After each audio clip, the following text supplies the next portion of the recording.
Bismillahirrahmanirrahim. Today we are going to start another important lecture, that is statistical principles, research and data analysis. And in this type of presentation, we will discuss interpretation of the data, how we can select the data and research data, how we can select the data for appropriate test and what we do with the appropriate test and what we can understand from this statistical test, or in other language, the interpretation of the statistical results. So now statistical principles with research and data analysis. Interpretation and basic concepts of statistics, if we talk about, then first we have, as we have already discussed in previous lectures, that we have two type of statistical test. Number one is descriptive statistics and another one is inferential statistics. Let us recall or just review what is descriptive statistics and what is inferential statistics. If we talk about the descriptive statistics, number one, it is useful tool for presenting basic information. If we want to present the data in a basic form, then it is a good way to present in descriptive statistics.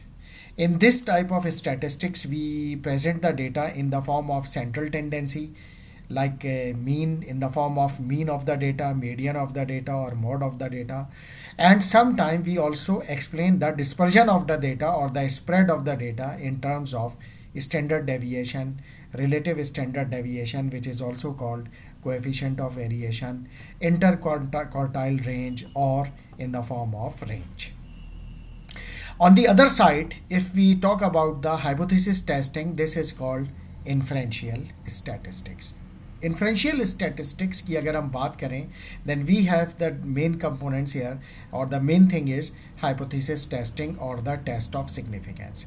Test of significance का मतलब ये है कि we are trying to determine the difference between two variable or the two drug effect, कि drug 1 का effect और drug 2 का effect, कि उनमें difference कितना है, significant है या नहीं है. That is why this is called test of significance. Most of the time RCTs यानी randomized control trials versus placebo or active control requires hypothesis testing that require new treatment is statistically significant in target population. आमतौर पर randomise control trials में जब हम check करते हैं, एक new drug को कंपेयर करते हैं, या तो एक्टिव कंट्रोल यानी कोई स्टैंडर्ड की ड्रग जो पहले से मार्केट में अवेलेबल है वो, और अगर स्टैंडर्ड अवेलेबल नहीं है तो वर्सेस प्लेसिबो, हम यही चेक करते हैं कि वो जो ड्रग है न्यू ड्रग, वो वर्सेस प्लेसिबो या एक्टिव कंट्रोल जो है उसके अगेंस्ट उसका जो डिफरेंस आ रहा है, यानी जो इफेक्ट है वो सिग्निफिकेंटली डिफरेंट है या नहीं है जिस टारगेट पॉपुलेशन में वो आपने क्लिनिकल ट्रायल कंडक्ट किए हैं. तो उसमें वो टेस्ट जो होंगे, that is called inferential statistics, and they are very good tool in statistics. If we talk about the statistical distribution, statistical distribution की बात करें तो data can be divided into the empirical distribution as well as statistical distribution. Empirical distribution की बात करें तो values from actual data and relative frequencies of occurrence. Actual data लेंगे, उसमें कौन सा डेटा कितना फ्रीक्वेंटली रिपीट हो रहा है, that data is called empirical distribution. और observe length of stay for patient in hospitals, यानी पेशेंट की जो ऑब्जर्व लेंथ है, जो जितने भी पेशेंट हैं हर पेशेंट की इंडिविजुअल लेंथ ऑफ स्टे कितना है हॉस्पिटल में, that is also called empirical distribution. जबकि इसके बरक्स स्टैटिस्टिकल डिस्ट्रीब्यूशन क्या है? Statistical distribution is theoretical probability distribution, कि प्रोबेबिलिटी उस डिस्ट्रीब्यूशन की किस तरह से, किस डायरेक्शन में. नॉर्मल डिस्ट्रीब्यूशन होता है डेटा, जो कि हम पहले भी देख चुके हैं, जहाँ पे हम स्क्यूनेस ऑफ डेटा की बात की थी, positive skewness, negative skewness. Binomial distribution होती है डेटा की, वो हम अभी आगे देखेंगे बाइनोमियल डिस्ट्रीब्यूशन क्या होती है. And other type of distribution of data in which is called chi square distribution और एनोवा डिस्ट्रीब्यूशन और called analysis of variance distribution. If you talk about the normal distribution, normal distribution या normal distribution of data कैसा होता है? It is refer to as bell curved और bell shaped curved. ये देखें, ये बेल शेप्ड कर्व है, इस तरह का डिस्ट्रीब्यूशन जो होता है, this is called bell curve और standard normal distribution of the data. यानी जब हम अपने डेटा को प्लॉट करेंगे, यानी फॉर एग्जांपल मैं इसको और आसान अल्फाज में इस तरह से बताता हूँ कि if we talk about the population of Karachi, और वहाँ से हम सैम्पल ले लेते हैं, उसका जो ट्रू सैम्पल है, जो ट्रू रिप्रेजेंटेशन ऑफ कराची करे पॉपुलेशन को, और उसमें से जो भी पॉपुलेशन ली उनके एज ग्रुप मालूम करना शुरू कर देते हैं कि लाइक एज ज़ीरो से लेके 1 ईयर तक, 1 से 10 ईयर तक, 10 से 20 ईयर तक, 20 से 30 ईयर तक, 30 से 40 ईयर तक, 40 से 50 ईयर तक, 50 से 60 ईयर तक, 60 से 70 ईयर तक, 70 से 80 ईयर तक, 80 से 90 ईयर्स तक और 90 ईयर्स अबव। अगर हम उसको डिस्ट्रीब्यूट करेंगे, इसमें ग्राफ में प्लॉट करेंगे कि 0 से 10 ईयर तक वाले कितने लोग हैं, 10 से 20 तक के कितने लोग हैं, 10 to 20 कितने लोग हैं, 20 to 30 कितने लोग हैं, 30 to 40 कितने लोग हैं, तो उनको जब हम यहाँ पे, यानी यहाँ पे एज ले ली और यहाँ पे नंबर ऑफ इंडिविजुअल्स ले लिए उस पॉपुलेशन के, तो जब हम उसको प्लॉट करेंगे तो उसका जो ये कर्व बनेगा वो इन most of the cases normal distribution curve बनेगा, यानी इस तरह का आएगा कि मिडिल एज वाले लोग सबसे ज़्यादा होंगे, यानी पीक जो होगी वो यहाँ पर होगी। तो हम इसको इस तरह का जो कर्व बनता है उसको नॉर्मल डिस्ट्रीब्यूशन कहते हैं। अगर डेटा इस तरफ होगा तो नेगेटिवली स्क्यू, यानी ये पीक इधर होगी और ये टेल इधर ज़्यादा होगी। देखिए अभी यहाँ पे ये टेल और ये टेल दोनों बराबर हैं, यानी सेंटर से दोनों साइड इक्वल हैं, सिमेट्रिकल है, ये साइड बोथ आर सिमेट्रिकल है, तो इसको हम नॉर्मल डिस्ट्रीब्यूशन कह रहे हैं। अगर यानी पीक जो होगी वो यहाँ पर होगी और ये टेल यहाँ पर आ जाएगी और यहाँ पे एकदम शार्प डिक्लाइन होगा, तो हम इसको नेगेटिवली स्क्यूड कहेंगे। और अगर इस डायरेक्शन में होगा कि पीक यहाँ आ गई और टेल यहाँ पे जा रही है, तो this is called positively skewed data. तो ये जो होगा वो नॉर्मल डिस्ट्रीब्यूशन उस सूरत में नहीं कहलाएगा। एनीवे, जो नॉर्मल डिस्ट्रीब्यूशन है हम उसकी बात कर रहे हैं, तो symmetrical distribution have equal mean, median and mod, यानी इसमें क्या होगा, मीन, मीडियन और मॉड जो होंगे वो तीनों इक्वल होंगे, तीनों की सेम वैल्यू आ रही होंगी। आमतौर पे नॉर्मल डिस्ट्रीब्यूशन कर्व हमें किस में मिलता है, इंटरवल एंड रेशो डेटा में, यानी कंटिन्यूअस डेटा में हमें ये इस तरह का डिस्ट्रीब्यूशन कर्व मिलता है। Normal distribution can be categorize into T distribution as well as Z distribution. जैसे ये जेड स्कोर है, ठीक है, या टी स्कोर भी होता है। आमतौर पे अगर ये सैम्पल साइज़ 30 से कम है तो वो हम टी डिस्ट्रीब्यूशन कहते हैं, यानी अगर पॉपुलेशन साइज़ टी जो है वो 30 या उससे कम है तो उसको हम टी डिस्ट्रीब्यूशन कहते हैं, और अगर 30 से ज़्यादा है तो फिर हम उसको जेड डिस्ट्रीब्यूशन कहते हैं as per rule of statistics. तो ये आप नॉर्मल डिस्ट्रीब्यूशन कर्व एक दफ़ा फिर देख लें कि ये इस तरह का डेटा होता है। जेड डिस्ट्रीब्यूशन की अगर हम बात करें, data has been transform to follow standard normal distribution, यानी जैसे नॉर्मल डिस्ट्रीब्यूशन कर्व बना था बिल्कुल उसी तरह से होता है। मीन इज इक्वल टू 0 होगा, as standard deviation is equal to 1, ठीक है, mean is equal to 0, standard deviation is equal to 1, and it can be calculated by Z is equal to X minus mu divided by standard deviation, where X is the observe value, means के जो है वो observe value है जो किसी individual की, mu is the mean value, ये mean value है सैम्पल की या पॉपुलेशन की, S D is the standard deviation of the population. तो इसको जो है वो हम जेड जो है वो वैल्यू हम इस तरह से कैलकुलेट कर सकते हैं। अच्छा, इसके बाद हम आते हैं टी डिस्ट्रीब्यूशन पे। टी डिस्ट्रीब्यूशन क्या है, also termed as student T test, जैसे मैंने अभी थोड़ी देर पहले आपको बताया था, सैम्पल साइज इसमें छोटा होगा। Also termed as student T test, it is a modification of Z distribution, यानी वही जेड टेस्ट की ही एक मॉडिफिकेशन है, and the sample size is relatively small, जो कि मैंने आपको अभी बताया कि when the sample size is less than 30, and use when actual population standard deviation is not known, तो फिर आप सैम्पल का स्टैंडर्ड डेविएशन लेते हैं छोटी पॉपुलेशन का, तो वहाँ पर हम टी टेस्ट यूज़ करते हैं। When good estimate is not available, यानी गुड एस्टीमेट यानी वही जब सैम्पल साइज छोटा हो जाएगा तो एस्टीमेट जो है वो एक अच्छा एस्टीमेट नहीं आ सकता, तो फिर वहाँ पे हम टी डिस्ट्रीब्यूशन या टी टेस्ट लगाते हैं। बाइनोमियल डिस्ट्रीब्यूशन क्या होता है? Binomial distribution describe random variable with two possible outcomes, for example alive or dead, in discrete data. आमतौर पे बाइनोमियल डेटा में ये यानी डिस्क्रीट डेटा में बाइनोमियल डिस्ट्रीब्यूशन कर्व बनता है। अगर हम इसको ग्राफिकली देखें तो इसके जैसे हमने अभी ये ऑब्जर्व किया कि नॉर्मल डिस्ट्रीब्यूशन कर्व जो होता है उसमें एक ही ये पीक आ रही होती है, जबकि जो बाइनोमियल होगा उसमें दो पीक आ रही होंगी, यानी जैसे ये पीक उठी फिर ये नीचे गई और फिर एक और पीक आई इस तरह से नीचे गई, तो ये इस वजह से इसको हम बाइनोमियल डिस्ट्रीब्यूशन भी कहते हैं। तो डबल कर्व होगा। It is P plus Q is equal to one, यानी ये क्या है, इसको हम बाइनोमियल क्या होगा, P plus Q is equal to one. P क्या है, प्रोबेबिलिटी ऑफ सक्सेस और an outcome of interest, means like for example alive, ये है probability of success. Q is the probability of failure, means के treatment के बाद failure हो रहा है या उसकी प्रोबेबिलिटी क्या है। The probability of outcome of interest not occurring, यानी डेड हो रहा है पेशेंट, अलाइव नहीं है। तो इन दोनों का सम क्या आना चाहिए, 1, यानी 100%, यानी कितने लोग जो हैं कितने परसेंट जो है वो सक्सेस यानी अलाइव हो रहे हैं ट्रीटमेंट के बाद और कितने डेड हो रहे हैं आफ्टर द ट्रीटमेंट। तो ये जो होगा P plus Q is equal to 1, total 100% population का या सैंपल का डेटा बाइनोमियल डिस्ट्रीब्यूशन में आ सकता है। इसके अलावा हम और डिफरेंट टाइप के डिस्ट्रीब्यूशंस की अगर बात करें, we have other type of distributions like chi square distribution, ANOVA और the analysis of variance, then the Poisson distribution, non parametric test, and the other is the regression analysis. Chi square distribution की अगर हम बात करें, this is also called non parametric test in statistics, आमतौर पे इसको non parametric test भी कहा जाता है। And this type of distribution applies on the ordinal data. अच्छा, अब ऑर्डिनल डेटा क्या होता है, ये हम ऑलरेडी अपने पिछले लेक्चर्स में ऑलरेडी डिस्कस कर चुके हैं कि ऑर्डिनल डेटा वो होता है जो कि ऑर्डरली अरेंज होता है, जिसमें हमने बात की थी लाइकर्ट पेन स्केल की, 0 से लेके 7 तक है। 0 means no pain relief after taking painkiller and 7 means complete pain relief after painkiller. तो अब पेशेंट को पेन किलर दिया और ये क्वेश्चन ईयर दिया कि पेन रिलीफ को आप टिक मार्क करें 0 से लेके 7 तक, तो जितना पेन रिलीफ होगा वो उतने पे टिक मार्क कर देगा।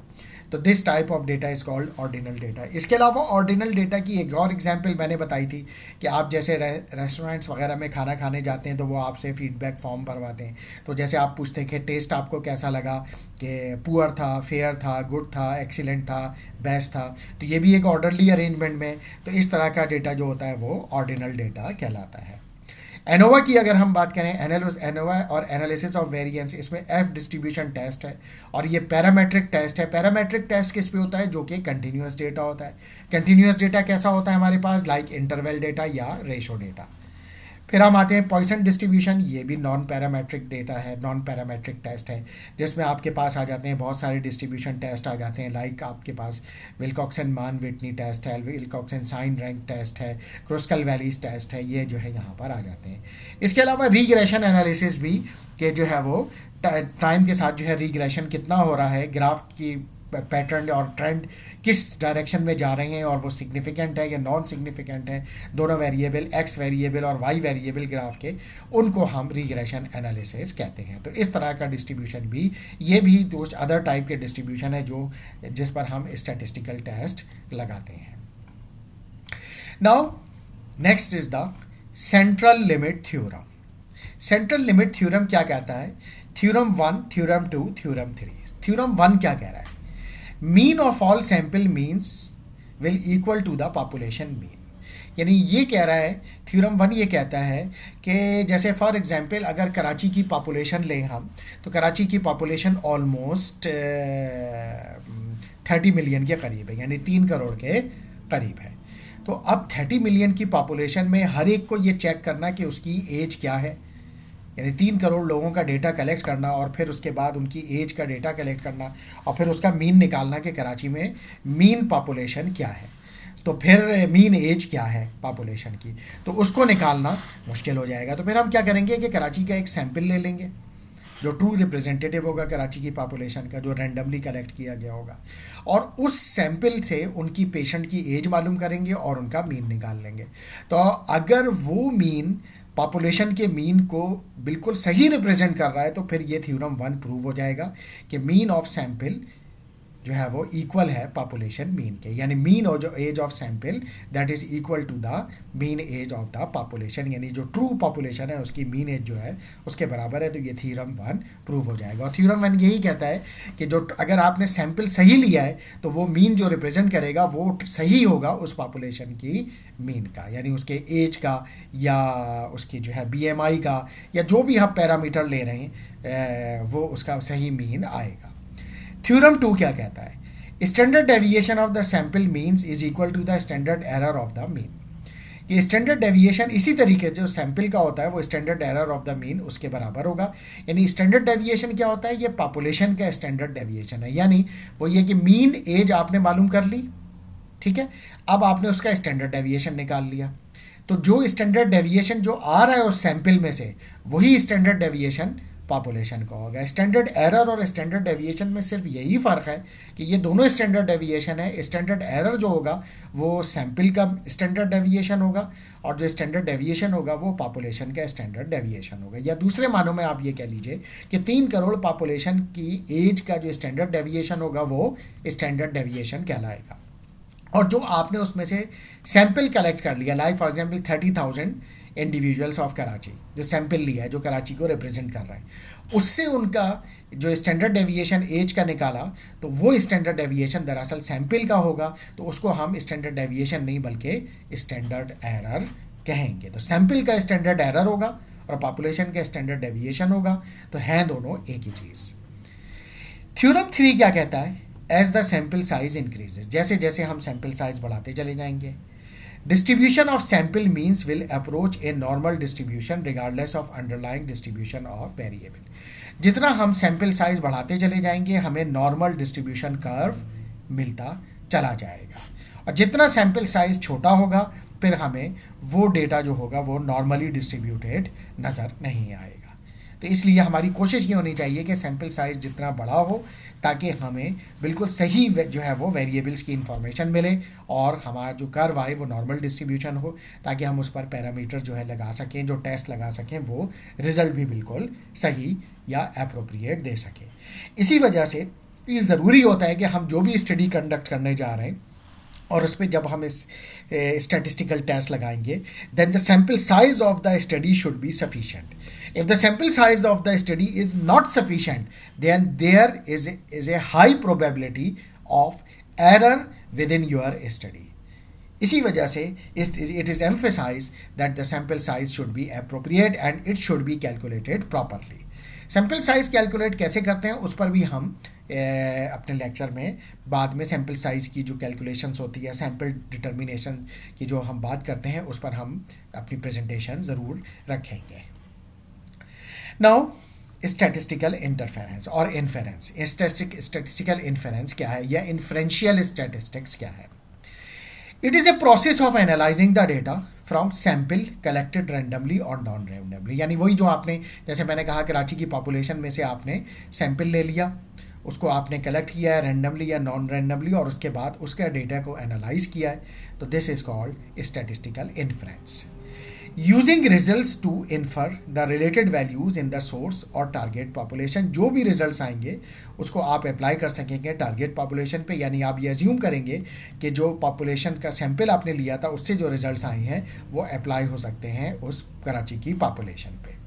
या फॉर एग्जांपल हम एक और इसकी एग्जांपल ले लेते हैं कि हम ले लेते हैं पॉपुलेशन ऑफ हाइपरटेंसिव पेशेंट और हम एंटी हाइपरटेंसिव ड्रग पे बात कर रहे हैं। तो हमने कराची में जो जितने हाइपरटेंसिव पेशेंट हैं, सपोज दैट कराची में 20 लाख हाइपरटेंसिव पेशेंट हैं।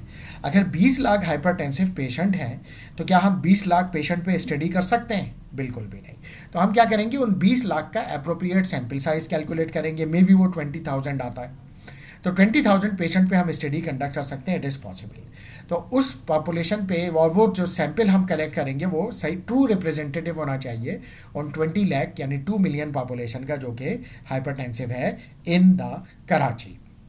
तो हम उस पर स्टडी कंडक्ट करेंगे और फिर उस स्टडी से जो रिजल्ट्स आएंगे उस पर जो ड्रग के रिजल्ट्स होंगे उसको हम ये अज्यूम करेंगे कि वो रिजल्ट्स अप्लाई हो सकते हैं कराची की हाइपरटेंसिव पॉपुलेशन पे। And estimate the true effect of an intervention, यानी वही जो ड्रग हम आजमा रहे हैं उसका जो है ट्रू इफेक्ट क्या है। Population, group of interest in study, अब यहाँ पे हमने जैसे अभी एग्जाम्पल ली, group of interest in study यानी हाइपरटेंसिव पेशेंट इन कराची, ठीक है, यानी हाइपरटेंसिव। सैंपल क्या होगा? Proportion of the population selected in order to study some phenomena, यानी उसी पॉपुलेशन में आज से आपने प्रपोर्शन ले लिया, जैसे मैंने कहा 20,000 पेशेंट आपने ले लिया, जो भी वो उसका परसेंटेज बन रहा है 10% बन रहा है, तो वो उसका 10% प्रपोर्शन है, उसमें से सिलेक्ट ले लिया और स्टडी में आप उसको चेक कर रहे हैं। फिनोमेना चेक क्या कर रहे हैं कि वो जो इंटरवेंशन, नया इंटरवेंशन आया है, उसका इफेक्ट, ट्रू इफेक्ट क्या है इन हाइपरटेंसिव पेशेंट, तो that is called sample. Now parameter and statistics, parameter और स्टैटिस्टिक्स में क्या फ़र्क है? Parameters are quantifies related to the population, यानी पॉपुलेशन पर जो भी चीज़ मालूम की जा रही है, चाहे मीन मालूम किया जा रहा है, स्टैंडर्ड डेविएशन या प्रपोर्शन या कोई और फैक्टर मालूम किया जा रहा है, तो उसको हम पैरामीटर कहेंगे, ठीक है। पॉपुलेशन पर जो अगर यही मीन, स्टैंडर्ड डेविएशन या प्रपोर्शन मालूम किए जा रहे हैं, तो that is called parameter. Statistics क्या है? Statistics are quantities related to the sample, जबकि स्टैटिस्टिक्स क्या है? वो अगर यही मीन, स्टैंडर्ड डेविएशन, प्रपोर्शंस और पैरामीटर आप मालूम कर रहे हैं सैंपल के लिए, तो दिस इज कॉल्ड स्टैटिस्टिक्स। तो अगर आपसे ये सवाल पूछा जाए कि what is the difference between parameter and statistics, तो आपने ये कहा कि like mean, mode, standard deviation, if we are determining for the population, this is called parameter. If we are determining these things for the sample from the population, sample जो आपने लिया है population से, उस पर मालूम कर रहे हैं, तो फिर ये स्टैटिस्टिक्स कहलाएगा। जैसा कि यहाँ पे इन्होंने ये बताया है, लाइक मीन सैंपल स्टैटिस्टिक्स, यही एक्स बार का साइन है, पॉपुलेशन का मीन म्यू से साइन है, स्टैंडर्ड डेविएशन एस से, एस डी से, यहाँ पे एप्सिलॉन की साइन आ रही है, प्रपोर्शन पी से, फिर ये साइन आ रही है यहाँ पे, ठीक है। डिफरेंस बिटवीन टू मीन, ठीक है, डिफरेंस बिटवीन टू प्रपोर्शंस, तो साइन ऑफ प्रपोर्शंस आ रही हैं, ये साइन ऑफ प्रपोर्शन होती है लैटिन में या ग्रीक में। तो इस तरह से हम जो है वो, ये डिफरेंस है पैरामीटर और स्टैटिस्टिक्स में, कि parameter is pertaining to population, statistics is pertaining to the sample from the population. बाकी जो आप क्वांटिटी डिटरमिन कर रहे हैं वो सेम है, मीन ही होगा, स्टैंडर्ड डेविएशन होगा। और यहाँ पे हम ये बात, लेट मी रिमाइंड यू कि ये स्टैंडर्ड डेविएशन नहीं होगा, बल्कि स्टैंडर्ड एरर होगा। यहाँ पे पॉपुलेशन पे ये स्टैंडर्ड डेविएशन कहलाएगा, यहाँ पर सैंपल पे स्टैंडर्ड एरर कहलाएगा। नाउ मैकेनिज्म ऑफ इन्फेरेंस क्या होगा? Mechanism of inference, statistical estimation and hypothesis testing. Statistical estimation क्या है? Process by which estimates of the population parameter are generated from the sample statistics, कि आपने population के parameter को मालूम करने के लिए सैंपल लिया और उससे सैंपल से उससे मालूम किया। जैसे हमने शुरू में भी ये बात की थी कि थ्योरम 1 ये कहता है कि सैंपल का जो मीन होगा वही पॉपुलेशन का मीन होगा। अगर आपने सैंपल सही लिया है, वो ट्रू रिप्रेजेंटेटिव है उस पॉपुलेशन का। तो अगर आपने सैंपल सही लिया, इसी तरीके से स्टैंडर्ड डेविएशन यानी स्टैंडर्ड एरर जो आ रहा है सैंपल का, वो ट्रू रिप्रेजेंटेटिव होगा पॉपुलेशन के स्टैंडर्ड डेविएशन के, अगर आपने सैंपल सही लिया है, यानी sample is a true representative of that population. तो आप पॉपुलेशन से सैंपल लेके और पैरामीटर ये एस्टिमेट करते हैं, मीन, मीडियन या प्रपोर्शंस वगैरह, तो this is called statistical estimation. Hypothesis testing क्या है? Focus is on making a conclusion about a difference और relationship using observation from the sample. अब आपने सैंपल लेने के बाद आपने एक ग्रुप ऑफ पेशेंट को इंटरवेंशन 1 दिया, यानी ड्रग 1 दी, जो कि रिसर्च ड्रग है, एक्सपेरिमेंटल ड्रग है, और दूसरे ग्रुप ऑफ पेशेंट को या तो प्लेसिबो दिया, या अगर उसका कोई स्टैंडर्ड मार्केट में ऑलरेडी अवेलेबल था तो उसको ड्रग 2 या स्टैंडर्ड ड्रग दिया, और फिर दोनों को के रिजल्ट्स चेक कर लिए। रिजल्ट्स चेक करने के बाद like antihypertensive results check किए, फिर उनके बाद ये चेक करते हैं कि दोनों के एंटी हाइपरटेंसिव रिजल्ट्स में डिफरेंस आ रहा है या नहीं आ रहा। अगर वो रिजल्ट डिफरेंस आ रहा है तो वो सिग्निफिकेंट डिफरेंस है, ये नॉन सिग्निफिकेंट डिफरेंस है। क्योंकि अगर वो सिग्निफिकेंट डिफरेंस है तो फिर इसका मतलब है जिसके फेवर में होगा डिफरेंस, वो drug is more effective than the other one. और अगर कोई डिफरेंस नहीं आ रहा होगा तो फिर इसका मतलब है both drugs are same. Now statistical estimation, अगर हम स्टैटिस्टिकल एस्टिमेशन की बात करें तो in statistical estimation we have mean, median, standard deviation are basic examples of estimation. And functions of estimation क्या हैं, हम क्यों करते हैं? अनबाइस्ड हो, नॉन सिस्टमेटिक एरर को चेक करने के लिए, मिनिमम वेरिएंस बी एफिशिएंट यानी वेरिएंस को मिनिमाइज करने के लिए, कंसिस्टेंसी लाने के लिए डेटा के लिए, यानी cover true population parameter as the sample size increases, यानी अगर कंसिस्टेंसी नहीं है तो फिर सैम्पल साइज बढ़ाएंगे पॉपुलेशन में से और सैम्पल बढ़ाकर, and robust to violation of assumption, यानी एजम्पशंस को अवॉइड करने के लिए, और एजम्पशंस को जो है वो यानी जो हमारी एजम्पशंस अगर भी हम ले भी रहें तो उसमें रोबस्टनेस हो, यानी जो हम कह रहे हैं वो फिर उसी तरीके से आगे भी प्रूफ हो। तो स्टैटिस्टिकल एस्टिमेशन जो है वो मीन मीडियन स्टैंडर्ड डेविएशन के जरिए होगी, और ये है फंक्शंस ऑफ एस्टिमेशन। यानी अगर हम मीन मीडियन स्टैंडर्ड डेविएशन ले रहे हैं और ये रिजल्ट सही दे रहे हैं तो फिर इसका मतलब है वो अनबाइस्ड भी है, वेरिएंस भी कम है, कंसिस्टेंट रिजल्ट भी है और उसमें रोबस्टनेस भी मौजूद है। Now point estimation. Point estimation क्या है? One single value is estimated, like for example central tendency के जरिए एंड एसोसिएशन या कोएफिशिएंट के जरिए। फॉर एग्जांपल मीन जो है वो सिंगल वैल्यू है, यानी आपने 5000 पेशेंट की एज मालूम की और उसका मीन निकाल लिया, तो ये एक सिंगल वैल्यू हो गई, one single value mean age हो गई। स्टैंडर्ड डेविएशन है, ये भी एक सिंगल वैल्यू है। प्रपोर्शन यानी परसेंटेज, ये भी है। पियर्सन कोरिलेशन कोएफिशिएंट, ये भी सिंगल वैल्यू है। रीग्रेशन कोएफिशिएंट यानी जो इनकी आर वैल्यू होती है या आर स्क्वायर होता है वो भी सिंगल वैल्यू है। तो this is called point estimation, यानी one single value is estimated. इससे भी आप आइडिया डेटा की का लगा सकते हैं कि डेटा की जो है वो नॉर्मल डिस्ट्रीब्यूटेड है या नहीं है।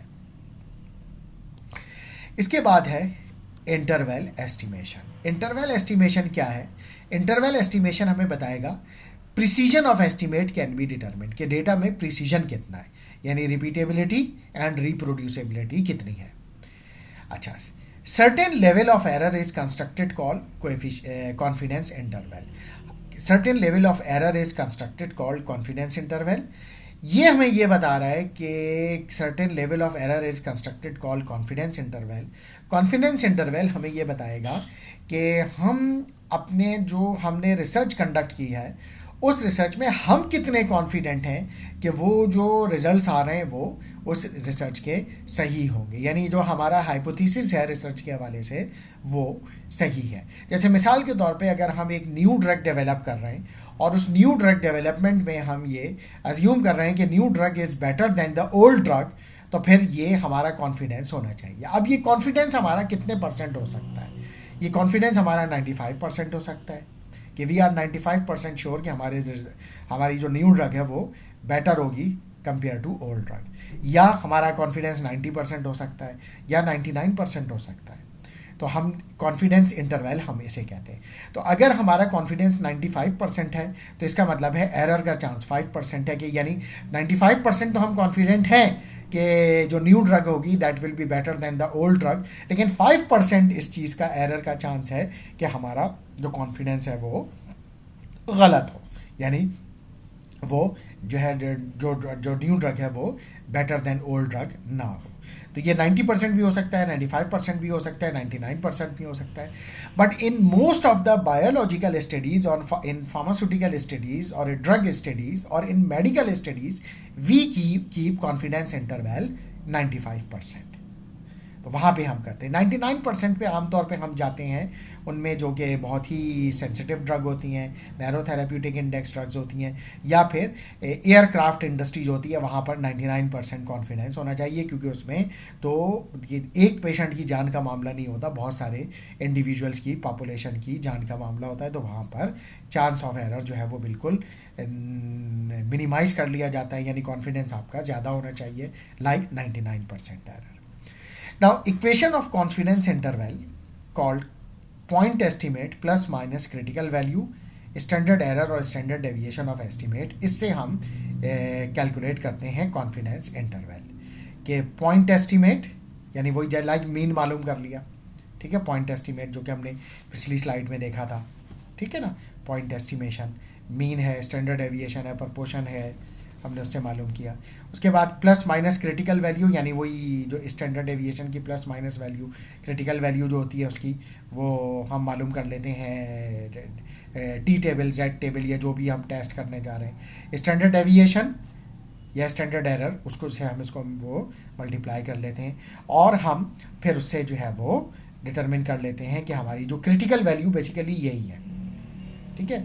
अच्छा, जिसमें अल्फा लेवल ऑफ अल्फा यानी लेवल ऑफ सिग्निफिकेंस है और लेवल ऑफ कॉन्फिडेंस है, लाइक 90% कॉन्फिडेंट कि हमारे रिजल्ट्स वही होंगे जो हम एज्यूम कर रहे हैं। यहाँ 95% है, यहाँ 99% है, और ये जो है चांस ऑफ एरर है। लाजिम बात है, 90% अगर कॉन्फिडेंट है तो 0.1 यानी 10% चांस ऑफ एरर है। 95% अगर कॉन्फिडेंट है तो 0.05 यानी 5% चांस ऑफ एरर है। और अगर 99% आप कॉन्फिडेंट हैं कि आपके रिजल्ट्स वही आएंगे यानी drug is better, new drug is better than the old drug, तो फिर आपके पास चांस ऑफ एरर जस्ट 1% रह जाएगा। इसके लिए क्रिटिकल वैल्यू अगर वन टेल यानी यूनि डायरेक्शनल यानी डायरेक्शनल टेस्ट में कर रहे हैं हम, तो फिर ये वन टेल जो होगी वो यानी डायरेक्शनल टेस्ट होगा तो इसकी क्रिटिकल वैल्यू 1.28 होगी, 95 की 1.65 होगी और 99% की 2.33 होगी, जो कि स्टैटिस्टिकल टेबल हमें बता रहा है। और अगर टू टेल्ड है यानी नॉन डायरेक्शनल टेस्ट आप कर रहे हैं तो ये 1.65 होगी 90% के लिए, 95% के लिए 1.96 होगी और 99% के लिए 2.58 होगी। अब ये डायरेक्शनल या वन टेल क्या होता है, नॉन डायरेक्शनल या टू टेल क्या होता है, इसको हम later on we will discuss from the next lecture. तो आज का ये लेक्चर हम यहाँ पर क्लोज कर रहे हैं, इसके साथ ही हम न्यू लेक्चर पे हम soon we will come back and start. Thank you very much.